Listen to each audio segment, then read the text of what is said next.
Hello, StarCraft fans. Matt here with you. Going to be bringing you day 6 of the Ever OSL.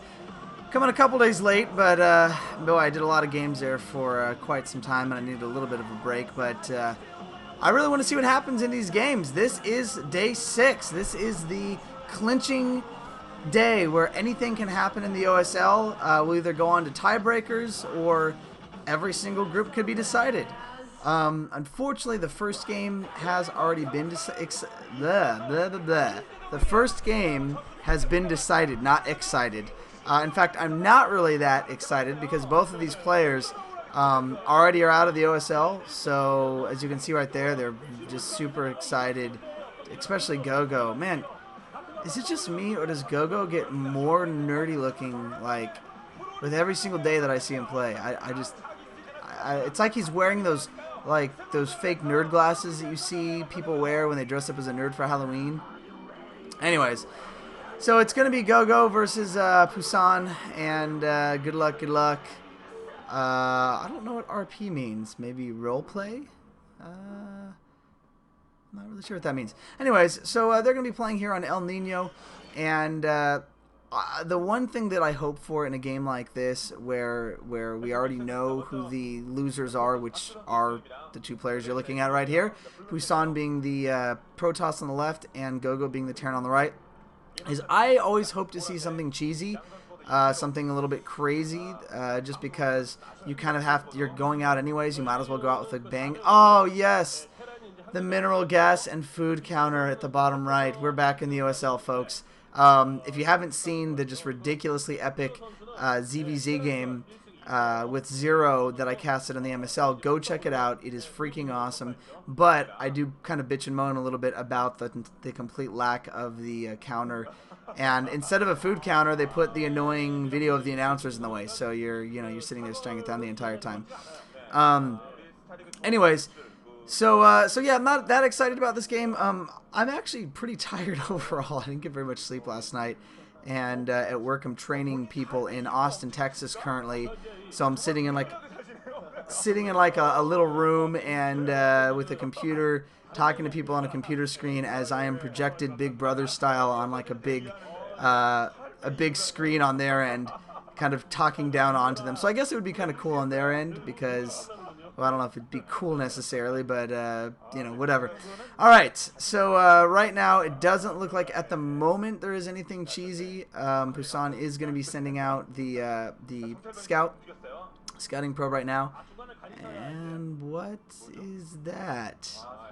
I'm not really sure what that means. If that was maybe some sort of diagram of the groups, ABC? No, maybe they're talking about the commentators there. Either way, okay, so here's the group. Jaedong is 3-0. Movie is 2-1. I am going to put the groups on the right sidebar for you guys to check out. Wow, good job denying the probe scout so far there by go.go. I don't know if he is planning something tricky. Well, I guess he didn't really deny the probe scout. The probe is just trying to pick off the SCV. So, pesky probe, and then it'll go in because there's not really anything exciting coming out right now. Terran is getting... Oh! Wow. Denial right there. As long as the SCV doesn't get taken out by the probe here. SCV at less than half health and going down, and it is not moving. Is the SCV going to go down? They're wondering while they drink their Java City cups. No, and the Marine comes out just in time. Wow, that was actually really close. Factory going up here. Nothing crazy right now as far as going on. Standard 1 gateway opening for the Protoss. Pretty much the standard going against a Terran. Nothing too aggressive at all. Nothing crazy. And there is the Wallen. One thing that Steve was telling me about that was annoying for him in playing Icy Cup was we do have the 2 SCVs on gas, which pretty much denotes that the second command center is going to come out here fairly quickly, probably after the factory is built and another supply depot. So again, very standard. Terran going to most likely expand.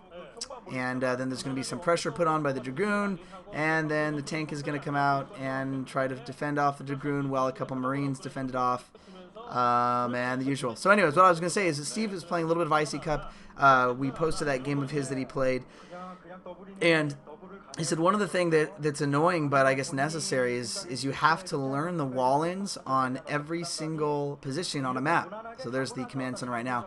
So if you're playing a 4-player map, you have to know the correct wall-in for each position, because obviously based on the angle, you could get totally screwed trying to do the wrong kind of wall-in. So that's kind of something interesting that I never really sat and thought of, is the ridiculous planning that goes in from these pro gamers that, out of the pool of 12, 15 maps or whatever's currently being played, they have to know every single position. Now with Zerg, you don't really have to know that.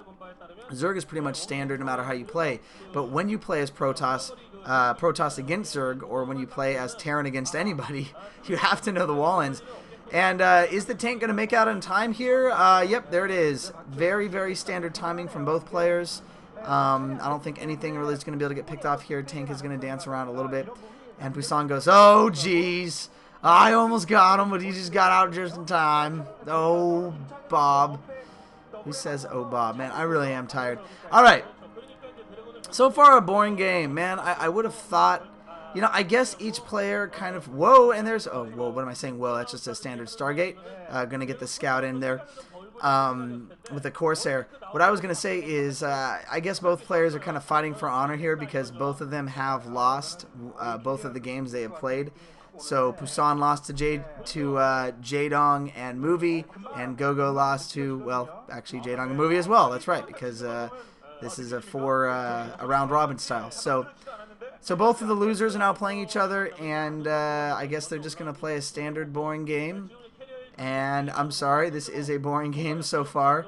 I had somebody comment, and I do definitely appreciate feedback. They had mentioned something about me saying that Zerg versus Zerg is boring and that it was hard for them to get into the games. I can respect that, but Zerg versus Zerg is my favorite matchup as far as mirror matchups go. So, and yes, Zerg versus Zerg can be boring, but any game, even this, can be boring. Terran versus Protoss can be boring just the same. So, which, it kind of is now. So, oh, and whoa, okay. So, apparently there is some craziness going on. Pusan is going to go for carriers. 2 base carriers from Pusan with, or Pusan sounds worse. They're denoting that there's no upgrades currently going up in the cybernetics core. So that's kind of weird. I'm assuming that's what's going to be happening here, is some crazy carrier action going on. The scout's going to go up as well. I might be totally wrong. I would expect you to get at least a +1 air for the carriers, but we don't currently see that. So there is the fleet beacon. There was already something building. Probably. Oh no, there is a Corsair. Probably already came out now when the camera's away. So I guess this is just going to be early carriers, and maybe before an armory can go up. There is not going to